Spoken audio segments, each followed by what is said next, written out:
Namaskar. Today we will discuss about third unit of pharmaceutical engineering, that is drying.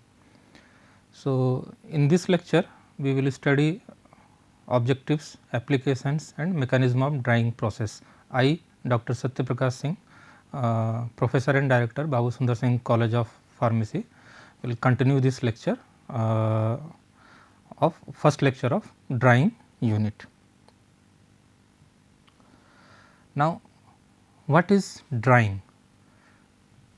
Whenever we hear the word term drying, then we think about what is drying. Actually, drying is just removal of liquid from a solid by thermal method. That means, whenever you are removing liquid from solids by application of heat, then the desired product, dried solid product which is obtained after drying, that is called as, the process is called as drying. It is a type of unit operation. In this case, very small amount of liquid is evaporated from solids. So, there is a difference between evaporation and drying. क्या drawing क्या है कि जब हम किसी solid से कुछ मात्रा में या थोड़ी मात्रा में वाटर, वोलाटाइल लिक्विड्स या मॉइस्चर को रिमूव करते हैं by application of heat, then the process is called as drying and the final product after drying which is obtained is called as dried solid. Non-thermal drying, there are 4 methods which are considered as non-thermal methods of drying: expression, adsorption, extraction and absorption. First point is expression. These are non-thermal methods of drying. That means, in these methods there is not application of heat is required. That means, in methods में non thermal method of drying का मतलब हो गया कि वह method जिसमें हम heat use नहीं करेंगे products को dry करने के लिए. तो expression, first method is expression.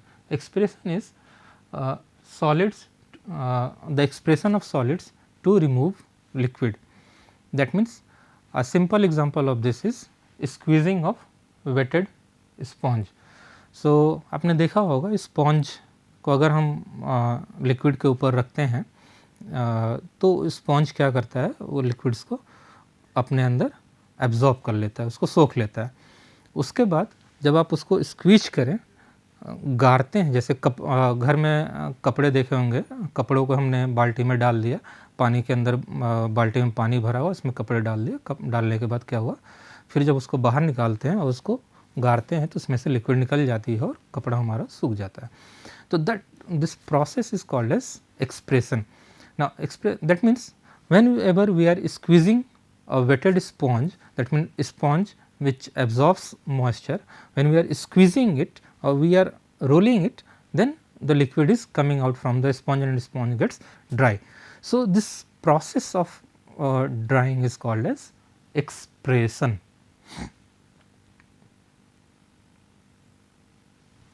Second method is extraction. Extraction means as it has been written on the slide, extraction of liquid from solid by use of a solvent. So, we have seen lot of, in this COVID time,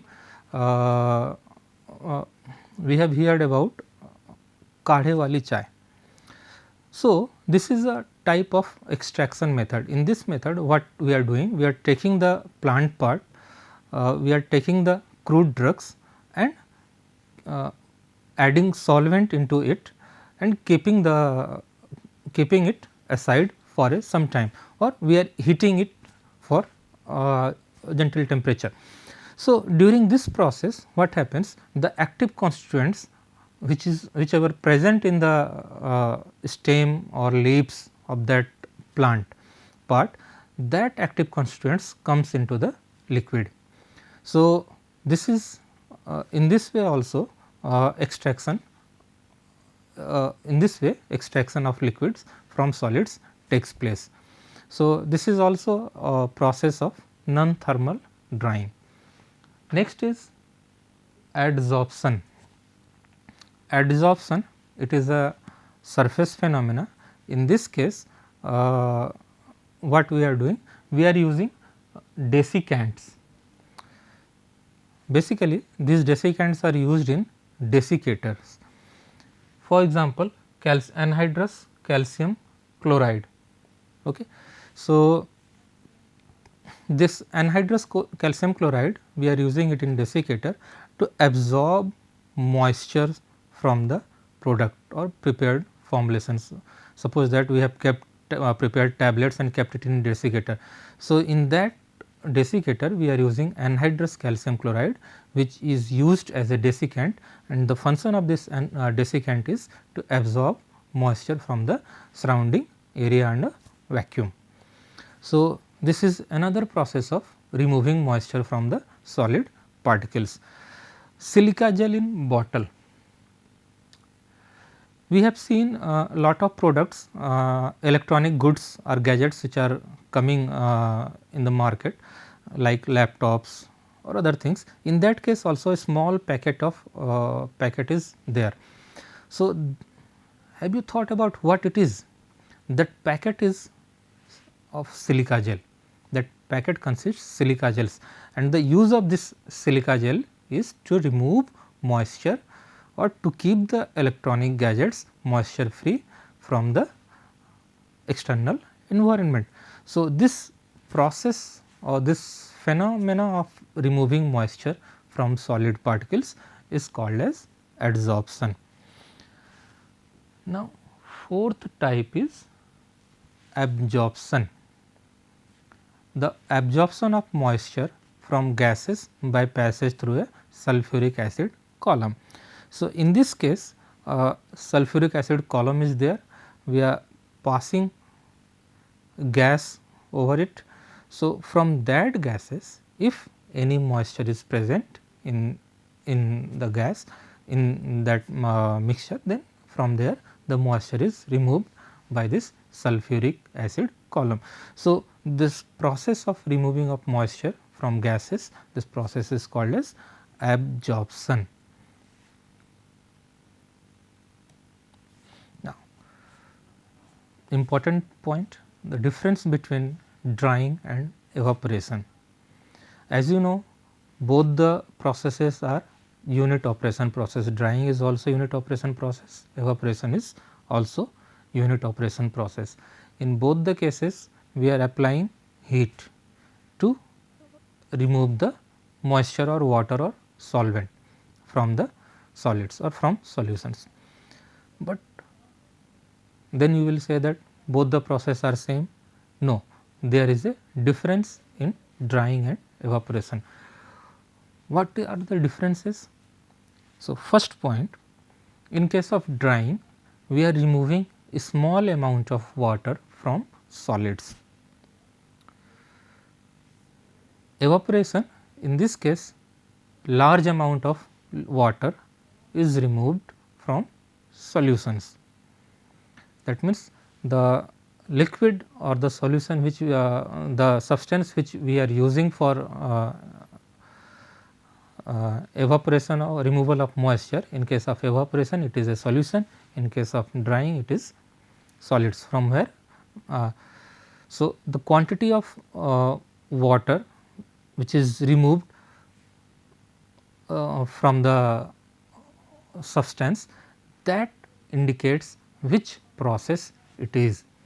In case of drying, a small amount of water is removed, that means drying में हम कुछ quantity में waters को remove करते हैं, evaporation में large amount of water is removed. So, in case of evaporation, large amount of water is removed from solutions.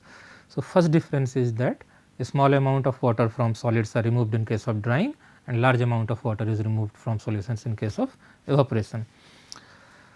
Second point is, after removing water, the final product which is obtained in case of drying is dry solid. dry solid product is the final product after removing the moisture. But in case of evaporation, the final product is concentrated slurry. Okay. So, in both the cases, the after seeing the final product, we can also say that from which method it is obtained. If you are getting dried solid product, then the process used is drying. If you are getting the concentrated slurry, then the process is evaporation. Third point is, in case of drying, water is removed by circulating air over the material. So, water is removed by circulating air over the material in order to carry away the water vapor.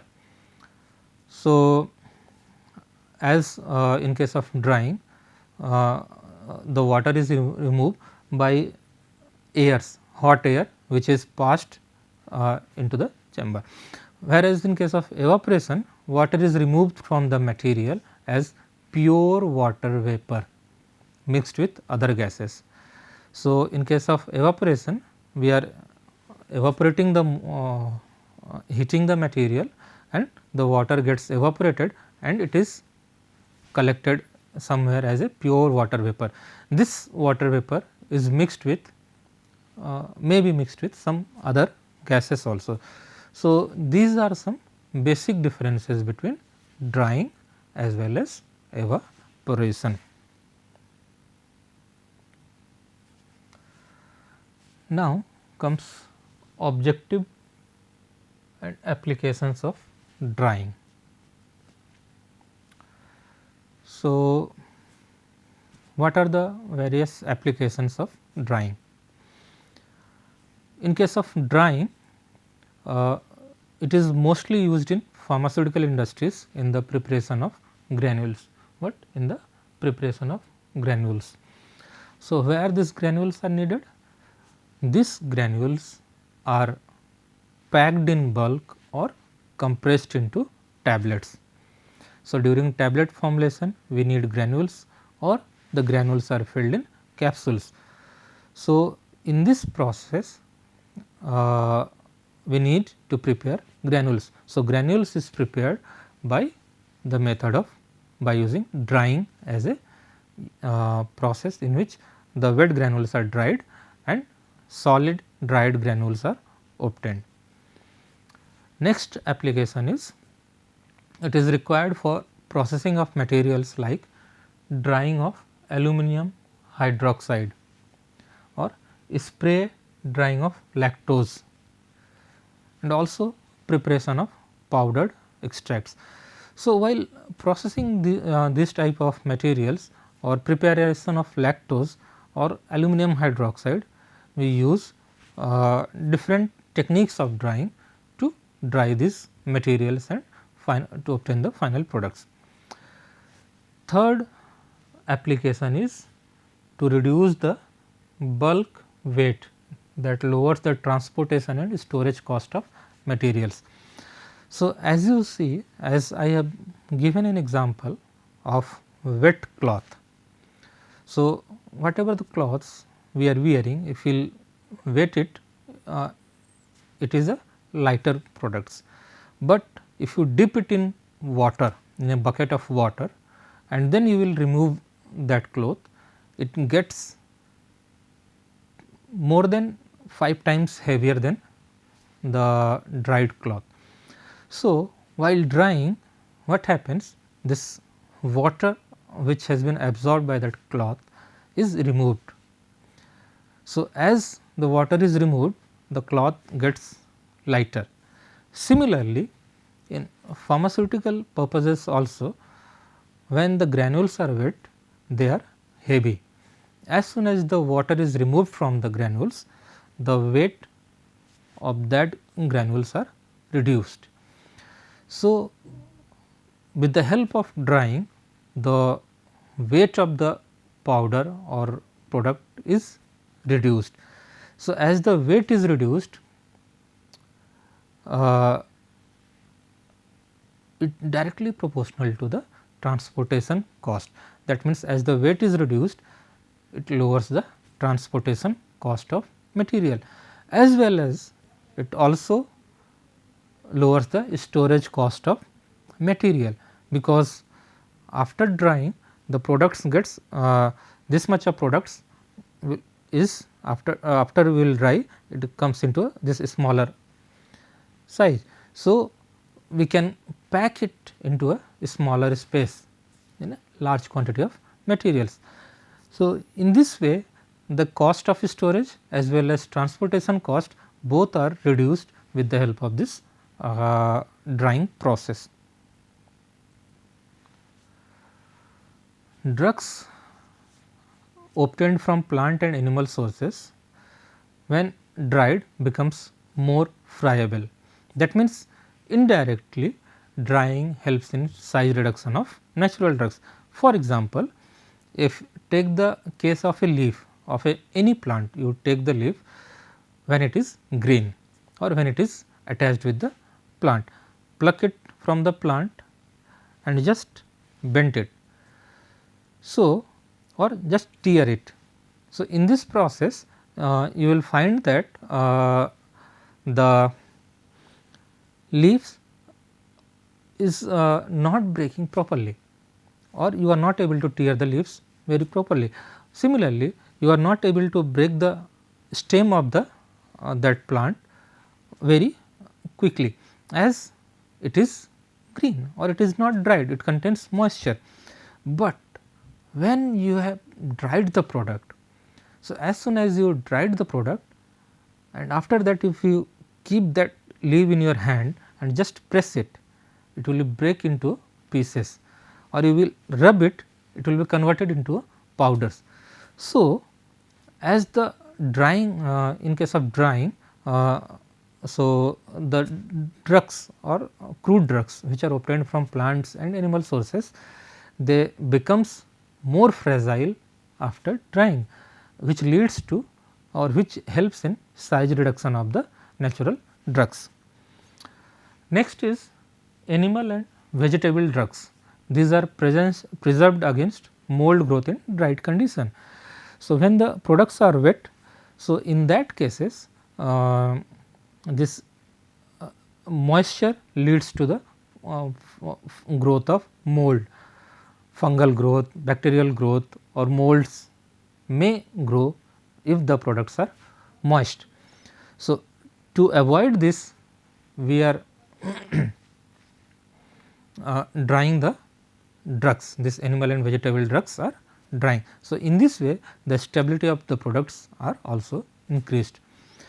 Dried products are more stable than moist one, as the case of effervescent salts or aspirin or hygroscopic powders. Let us take an example of ENO. When it comes in a packet, or when you opens the packet, it is a free flowing granules, but you just open the product and keep it for some time, you will find that it suddenly it absorbs moisture, and as soon as it absorbs moisture, the flowability of the granules decreases.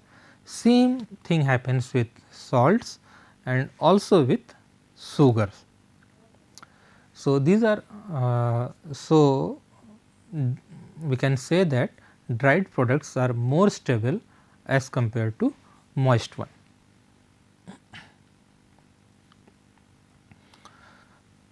Mechanism of drying process. In wet solid, in a wet solid mass, water may be present in two forms. One is bound moisture and another one is unbound moisture. So, what is bound moisture? So, bound moisture is the minimum water held by the material that exerts in pressure, that exerts in equilibrium vapor pressure less than the vapor pressure of pure water at same temperature.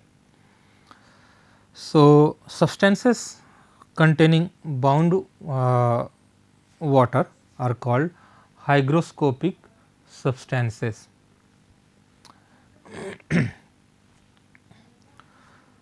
So, I think bound moisture is clear to you. Next is unbound moisture. So, unbound moisture is, it is the amount of water held by material that exerts an equilibrium vapor pressure equal to that of pure water at same temperature. In case of unbound moisture, the equilibrium vapor pressure was less than that of pure water. In case of unbound moisture, it is same. Okay. So, unbound water, it exists mostly in the void spaces of solids, as in case of non hygroscopic material all the liquid is unbound moisture. Non hygroscopic material matlab means those material which does not absorb moisture when it comes in contact with air. So, what happens as you find that, suppose these are the materials present in a container.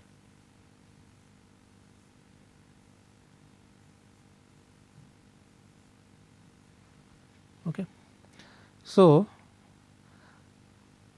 in these spaces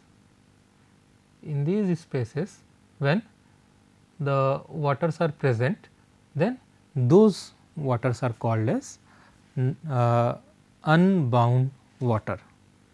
That means that waters are not entered into the solid particles, it is present in the void spaces.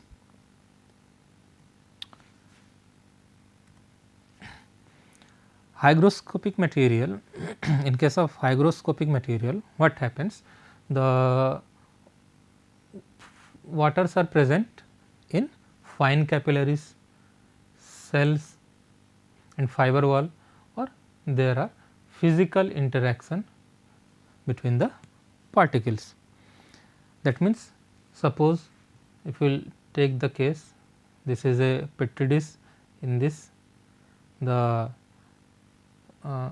powdered particles are present like that. So, these are the powdered particles. So, when the moisture is present in these capillaries, then the moisture is called as bound water. In this case, vapor pressure of wet solid is less than the vapor pressure of pure water.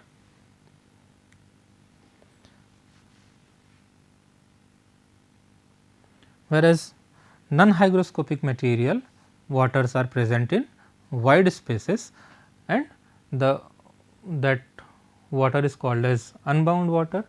Vapor pressure of wet solid is equal to the vapor pressure of pure water. Now, moving further to mechanism of drying process, that is in drying two steps takes place: heat transfer and mass transfer. Heat transfer, it takes place from the heating medium to the solid, except in dielectric or high frequency electric drying, whereas mass transfer, movement of the moisture to the surface of the solid and its evaporation from the surface, that process is called as mass transfer. So, this process is affected by external conditions like temperature, humidity, flow rate, pressure and evaporating surface, what is the area of surface that is exposed to heat and mass transfer. So, these two processes takes place in drying operation. Equilibrium moisture content, as you see in the diagram, in this diagram what happens, it is the amount of water present in solid which exerts a vapor pressure equal to the vapor pressure of atmosphere surrounding it. So, EMC is amount of water present in solid which exerts a vapor pressure equal to the vapor pressure of atmosphere surrounding it, that moisture is called as EMC, equilibrium moisture content. Depending upon temperature and humidity conditions, solids may absorb or lose moisture.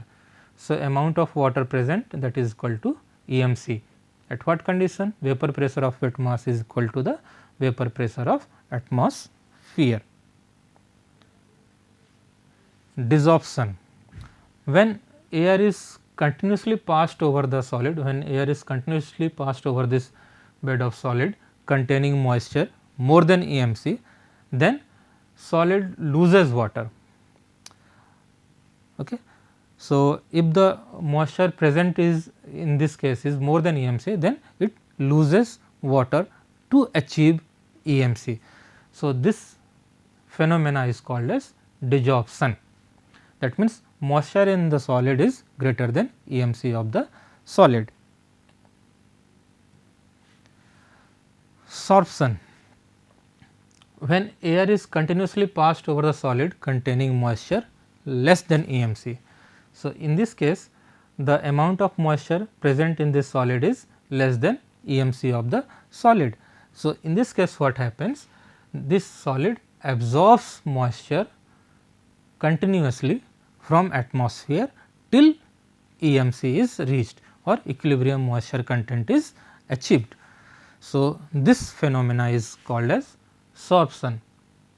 When water is removed from the from this surface for achieving EMC, that process is called as desorption, and when water is absorbed into this to achieve EMC, that process or phenomena is called as sorption.